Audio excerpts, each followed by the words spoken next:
Welcome back to the Rory Talks Football YouTube channel. It has been a minute, but we are back along with Bukayo Saka, hopefully with some more regular YouTube content for you. I appreciate those people that have messaged and stuff. Where are you? Where have the streams gone? I was spinning too many plates and one had to get dropped, and it was YouTube for a period of time. But we are back. We're going to talk about Arsenal's result against Fulham last night, the implications of the Gabriel injury, what that could mean, and just get back on the horse effectively. So if you are new to the channel, please do like, subscribe, all of that good stuff. It does help me out. And I will be asking a question later in the video about the YouTube streams and them returning. But we will get into yesterday's result first of all. Arsenal 2, Fulham 1. Let's be real, wasn't a great game. The actual quality of football on show wasn't brilliant. The atmosphere at the Emirates, I'll be honest with you, wasn't brilliant other than for Bukayo Saka. But really importantly, we beat Fulham for the first time in 2 years. And at the moment, I feel like just ticking along with 3 points is really useful, because the one thing I do not want us to do is get sucked into that top 4/top 5 battle. And I think if I just have a quick look, we are now 12 points clear of Chelsea, 13 clear of Manchester City. They do both have a game in hand, but that is pretty good. That is pretty good going. So we're making it pretty comfortable during the run-in for us to get top 4/5. And that means that we can focus all of our energy into Real Madrid. But that game will have got, of course, much harder now that we are not going to have Gabriel. And look, it happened so early in the game. What was it when he went off? 16 minutes into the game, he goes down. I clocked it instantly. It happened kind of in front of me, and straight away smacks the floor. He threw his head back. And at that point, I was like, that's it. He's toast for the Madrid games, because players know. Players know when something's gone wrong with their body, and it's less about the pain and more about the frustration. And you could tell straight away. And to be honest, when he tried to get back up because the ball hadn't been put out of play, and I know there's been a lot of sort of drama about the ball not being put out of play, I don't think the Arsenal players that carried the ball forward, particularly Waneri, I don't think he realised Gabriel had gone down. And so there were some Arsenal players saying, put it out. Anyway, there was some miscommunication. Fulham had no reason to put it out themselves. The ref didn't have any reason to stop it. It wasn't head injury, which was why it annoyed me later in the game when he did stop the game twice for Fulham injuries that weren't head injuries either. But that's all by the by. He got back up and he couldn't move. Like he couldn't jog. He could barely walk. And if that's a hamstring injury, even like a pulled hamstring, if you've ever done it, like a fairly sort of average run-of-the-mill pulled hamstring, you can kind of trot on it. He couldn't even do that. I would be very surprised if we see him before the end of the season. I'm expecting, obviously we don't know yet, Mikel Arteta only said that he's going to be scanned today. I'm expecting to find out that it's similar to Bukayo Saka's, based on the complete lack of movement that he had afterwards. So that is an absolute nightmare. And when you then combine that with Calafiori, who obviously got injured on international duty with Italy. Don't know when he's going to be back. Arteta said hopefully it's a matter of weeks. That doesn't sound like he's going to be available for Real Madrid. Tomiyasu, we saw him. There was a picture of Tomiyasu in the stands last night. But he's obviously not going to be available. Ben White, not in the squad yesterday. Arteta said he felt something in training a couple of days ago. If that's related, and it's related to his knee, he did confirm it's related to his knee. If that's the same knee he's had surgery on, that's a real worry. If it's the other knee, I guess that's also a real worry. Can he play through painkillers again? That's really not an ideal situation, but it's one we might be forced into. And then Jurriën Timber goes off as well. And it's unbelievable that in the same way that we were hit with all of the attacking injuries earlier in the season or the last couple of months, now it's the defenders. And you go, to have Calafiori, Tomiyasu, Gabriel, Timber, Ben White, all out at the same time, possibly. It's unbelievable. With Timber, don't know exactly what it was specifically. He went down in the first half. That seemed like it was more of a knock. And then he went down in the second half. He was ill throughout the entire international break, so it could be one of those where, his body was just kind of feeling, like, just get me off. But there is a possibility that we go into the game against Real Madrid, worst case scenario at this point, and we've still got to get through Everton with no more injuries, but there's a possibility we go into the Real Madrid game with Thomas Partey at right back and Jakub Kiwior at centre back. Kiwior up against Kylian Mbappe. Thomas Partey up against Vinicius Jr. And I might wake up in a cold sweat thinking about that.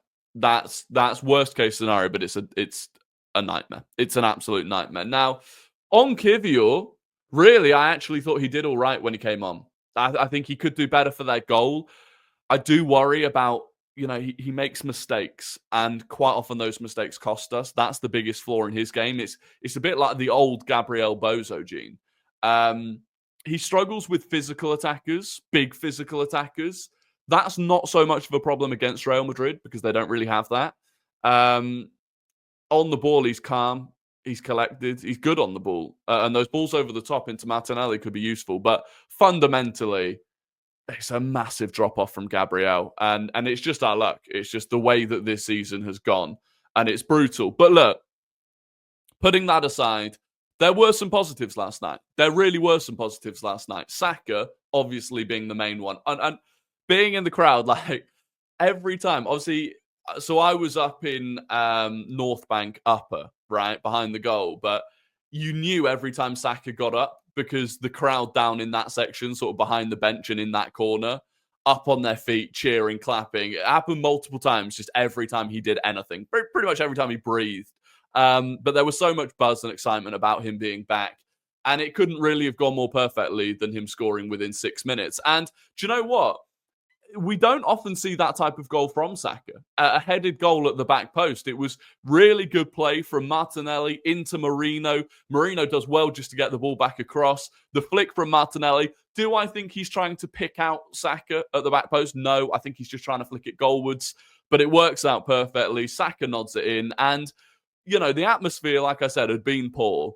That was to put us 2-0 up in what had been quite a kind of meh game. But the celebration, yeah, it was just great. It was wonderful to see it. And to have him back, look, if we've got any chance against Real Madrid, it is going to be on Saka. Nwaneri got an assist in the game, obviously, for Merino's opening goal. From my angle, Merino's goal looked brilliant. And then I saw the replay and it took a massive deflection.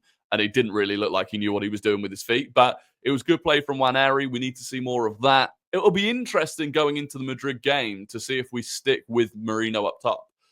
Or if we try something different, because I thought Martinelli looked great on the left yesterday. And that was the other kind of positive in attack, was how good Martinelli looked. Looked closer to what we know he can do. Now, I will say he was up against Adama Traore, who doesn't do a great deal defensively as a winger, and then Timothy Castagne, who is just not a particularly good right back, not a quick right back.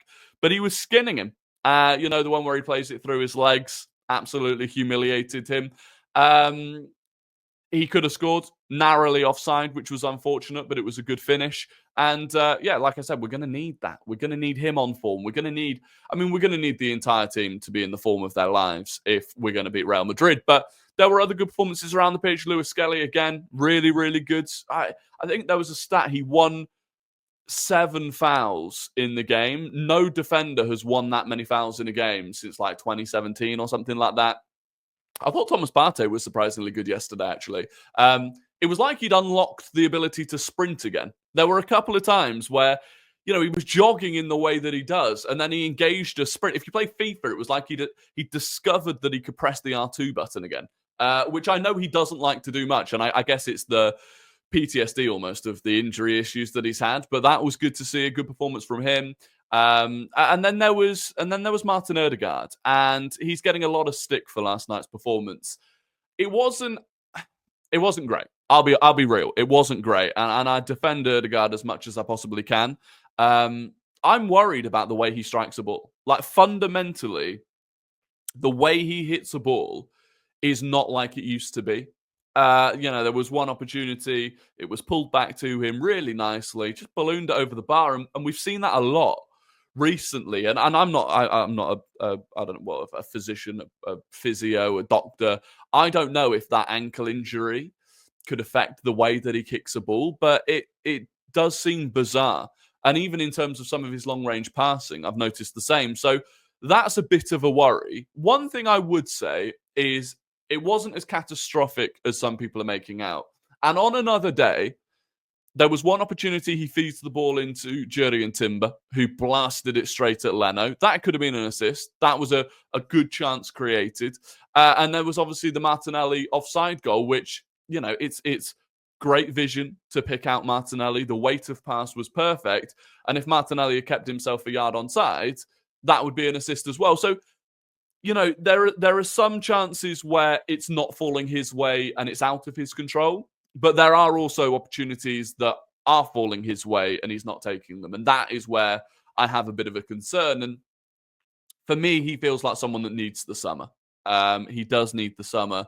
But again, and I keep saying this, against Real Madrid, we need everyone to be at their best. We really do. And last night, I don't know if you saw it, they played against Real Sociedad in the Copa del Rey semi-final, and it was a crazy game. It ended up going to extra time, which was kind of beneficial for us, you know, having them have to go to extra time. But it was a reminder that, like, they just get it done. You know, they were 7 minutes away from going out. Then they scored twice. Then they conceded, and then they won it in extra time. But yeah, it's going to be tough. Let's be real. It's going to be tough. And so, yeah, losing Gabriel, disaster. Overall performance yesterday, fine. It'll be interesting to see what we do against Everton, because away at Everton, a tough team, they're going to be bang up for it. They're going to be physical. You know, do you rest the real key? I'm looking at Saliba. Do you just rest him? But then who do you bring in? Because we've got so many injuries in defence anyway. It's a tough one. It is a tough one. Saka's going to need some more minutes. I doubt he starts. But for that, we'll have to wait and see. So, look, that is everything on the game yesterday. I did just want to touch on the return of the YouTube streams. I used to do them at 6:30 p.m. UK time. They'd run for about 45 minutes. Sometimes there wouldn't be enough to talk about. Sometimes there would. Obviously, going into the summer, I think we'll be talking a lot more about transfers and stuff like that. I'll be making more videos on transfers as well. But if I was to move the streams to quite a lot later in the evening, so I'm talking like 10 p.m. UK time, and what I'm thinking effectively is 10 p.m. UK time, we do the YouTube stream, and that kind of runs straight into the Twitch streams that I do and have been doing, where I play video games. I'm wondering if that would work for people. So let me know if you would still watch the streams if I did them later in the evening. The only other option really is to go much earlier in the day, but I know a lot of people won't be home from like school and work and stuff like that. So let me know what's preferable. And other than that, like I said, please do like, subscribe, all of that good stuff. And we're back. So I'm grateful for anyone that's watched this video, because I know I disappeared for a while. And until the next one, have a good evening, have a good day, have a good night, and goodbye.